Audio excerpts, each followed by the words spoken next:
Hello everybody and welcome. In this video I'm going to show you how to fix when one earbud isn't working on your Bowers and Wilkins.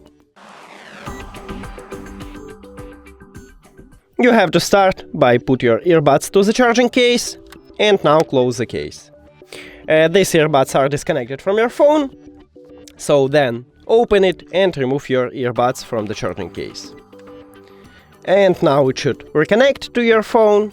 And we can see it, yeah, right now it's connected. So check your earbuds, maybe it fixes your problem. If it doesn't, we should perform a hard reset.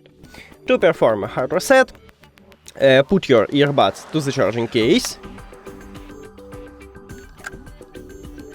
And after that, right here at the top, we have this connectional button. So press and hold it. And now it enters to prank mode, and after that it should flashing red. Here we go. Now you can release your finger. And firstly we should remove it. So click the information icon or settings icon if you have Android, forget this device. Also if you have Android, click pair new device. And after hard reset it enters to prank mode automatically, so just click on it in the device list. And we did it!